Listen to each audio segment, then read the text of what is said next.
The Lord be with you. And with your spirit. A reading from the Holy Gospel according to Saint Matthew. Glory to you, O Lord.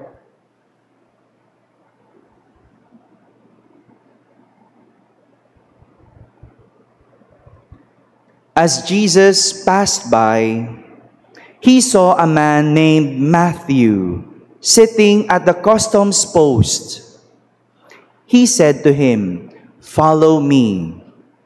And he got up and followed him. While he was at table in his house, many tax collectors and sinners came and sat with Jesus and his disciples. The Pharisees saw this and said to his disciples, "Why does your teacher eat with tax collectors and sinners?" He heard this and said, "Those who are well do not need a physician, but the sick do. Go and learn the meaning of the words, 'I desire mercy, not sacrifice.' I did not come to call the righteous, but sinners." My friends, the Gospel of the Lord. Praise to you, Lord Jesus Christ. Please be seated. Good morning, my dear brothers and sisters. Good morning po. Good morning sa mga online parishioners ng Santa Maria Goretti. And could you kindly greet the person beside you? Good morning. Magandang umaga po. Today, we celebrate the feast of Saint Matthew, the Apostle. But before Saint Matthew became an apostle, he was a tax collector. Tax collector. And a tax collector during Jesus' time was considered as traitor. Ulitin ko lang po, during Jesus' time, no? Baka may mag-react yung ngayon eh. Hindi po ako nagsabi noon po. Noon. That's how people look at tax collector. Traidor. They are traitor to the Jewish people since they worked for the Romans. The Romans are the oppressors of God's chosen people. Imagine mo, di ba dapat kababayan mo ang pinaglilingkuran mo, pero iba? Di ba traidor yon? Noon po yun, ulitin ko ha, noon po yun. Huwag tayo mag-isip ngayon, naku baka mahirap na, no, maraming sensitive, no? Noon, ganon. Hindi ko alam ngayon, bahala na sila. No? But before, tax collectors were like that. Traitor. And not only that, they cheat the people. Mahilig sila sa tongpats. No? Alam niyo po ba yung tongpats? Tongpats kasi tawag ngayon, no? Para lang makarelate tayo. Pero noon, no, nandadaya sila. Pinapatungan nila yung buwis ng tao para meron silang maibulsa. No? Ulitin ko po, noon po yun. Hindi ko alam ngayon, no? Kaya nga kaya galit na galit ang mga tao sa katulad nila. Imagine, traidor na, tapos dinadaya ka pa. Wala namang magawa mga tao. Pag hindi ka naman sumunod, pahihirapan ka. And this is the reason why they were known, or they are known, sinners. Kaya nga tingin sa kanila, makasalanan. Hindi ko maisip, kahit naman ako, anong mukha ang naihaharap nila sa tao, gayong ang tingin sa kanila ay makasalanan. Siguro, no, iniisip, pwede nating isipin ngayon, no, kapalan na lang ng mukha, Father. 'Di ba? Pag yung tao no, lantaran at kilalang makasalanan at kaya pa ring humarap sa tao, ang nasasabi natin, kapala na lang talaga. No? Kaya nga nasasabi natin, walang hiya. No? Hindi nahihiya. No? Kasi kaya pang humarap. Hindi naman natin masisi kung bakit ganito rin tayo mag-isip dahil hindi mukha nila ang ating nakikita, kundi ang kasalanang ginagawa nila. We can only say walang hiya o kapalan because what we see is their sins and not their face. Kaya nga ang tanong ng mga Pariseyo, bakit sumasalo ang mga publikano at makasalanan sa inyong guro? Alam niyo po, meron pong lumapit sa akin one time after ng aking mass. Sabi niya, Father, niloloko ako ng asawa ko. Gusto ko magpatawad pero hindi ko magawa. Kasi sa tuwing nakikita ko siya, nakikita ko yung panloloko niya. Sabi ko, mahihirapan nga po talaga kayong magpatawad. O baka nga, hindi pa kayo makapagpatawad. Kasi, ang tinitignan at nakikita ninyo ay ang kasalanan ng asawa ninyo. Pero kung gusto mo nang magpatawad, siguro simulan mo nang tignan yung asawa mo bago siya nagkasala.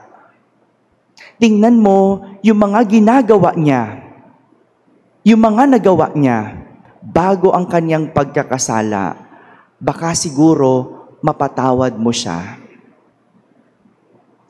Mga kapatid, kung kasalanan natin o kung sa kasalanan natin tinitignan ang isang tao, talagang hindi tayo makakakita ng pagbabago. O hindi natin sila mabibigyan ng pagkakataong magbago.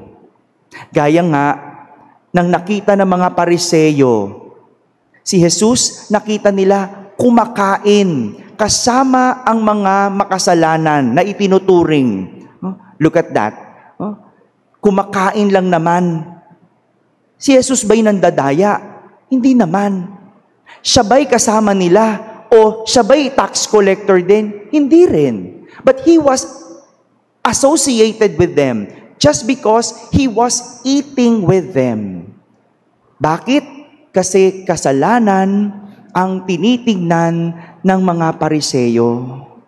Ang hindi nila nakita, baka despedida party na yon. Despedida party na yon noong si Mateo. Na during that time, he was already called by Jesus. Hindi nga nagdalawang sabi si Jesus Isang sabi lang, follow me. Sumunod ka sa akin. Immediately, Matthew stood and followed Jesus. Yun ang hindi nila nakita. Yung pagnanais ni Mateo na magbago. Ang nakita nila, kumakain. At kahit yung kumakain, ang nakita nila, mali. Kasalanan. Hindi nila nakita, despedida party na yon. Dahil iiwan na ni Mateo ang dati niyang buhay. Farewell party na yon. Dahil hindi na siya babalik sa dati.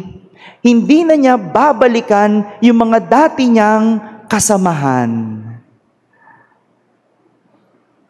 Talaga naman, no? At times we catch ourselves like the Pharisees. No? And even myself, I also at times catch myself being like them. Yung kapag may nakita kang tao, nakilala mo, at alam mong ginagawa, nahuhusgahan mo sa isip. Napapailing ka, napapasabi kang kapala na lang talaga. Hindi ko i-deny yun. Nung ako'y nasa Quiapo pa, hindi ko papangalanan, ha? Huwag natin pangalanan, mahirap. Baka hindi ako makalabas ng Santa Maria Goretti. No? Merong isang kilala, no? Kilala yan, na nagpapatakbo ng sugal. Hindi ako madulas. Baka makilala ninyo. Pumupunta siya sa Quiapo every first Friday. Tuwing gabi, pumupunta yan. Pero kilala siya. Kilala sila. Sila pala. Sila. I cannot help but run through my head. At nakikita yung kasalanan. At hindi ko mapagtagpo. Pupunta doon, magdadasal, nakaluhod. And then after, lahat ng donation box, palibot, huhulugan niya. Nakikita namin sa CCTV camera. At I cannot also sometimes help na, saan kaya galing yun? Saan kaya galing yun? May talaban din sa pag-iisip ko eh. And this gospel even reminds me of that I am a priest becoming also like the Pharisees because of that. Talagang hindi ko na makita yung mukha ng tao, yung pagnanais na magbago. Ang nakikita ko, yung kasalanang ginagawa.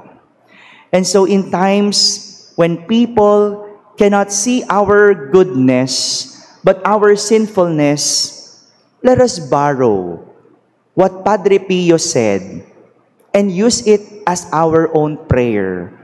This is a very beautiful prayer. Padre Pio said, use this. My past, O Lord, to your mercy. My present, to your love. My future, to your providence. My past, O Lord, to your mercy. My present, to your love. My future, to your providence. Padre Pio must have known Jesus very well for him to say this prayer, for him to share this to us, because this is what exactly Jesus did to Matthew when he called him. He looked at Matthew, at his past, with mercy, his present with love, and his future with providence, as he later on became an apostle.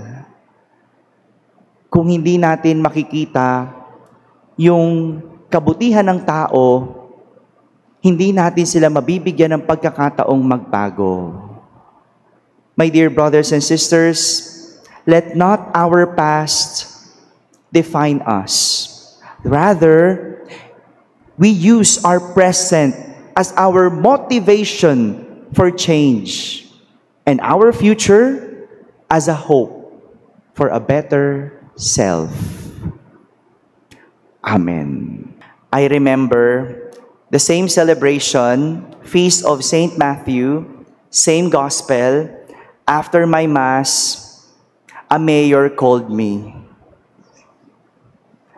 Masyado ko doon na-emphasize yung pagnanakaw. During that time, mag-e-election, presidential election. Galit yung mayor. Maybe I was looking also. I was reviewing my Mass. Pinanood ko ulit. Maybe I was also focusing more on the sin and not on the change. We hope for change. And so, I also maybe forgot my own sins. That's why Padre Pio's prayer is very powerful to use. My past, O Lord, to your mercy. My present, to your love. And my future, to your providence. The Lord be with you. And with your spirit. And may Almighty God bless you, the Father, and the Son, and the Holy Spirit. Amen. Our celebration has ended. Go in peace to love and serve our Lord. Thanks be to God.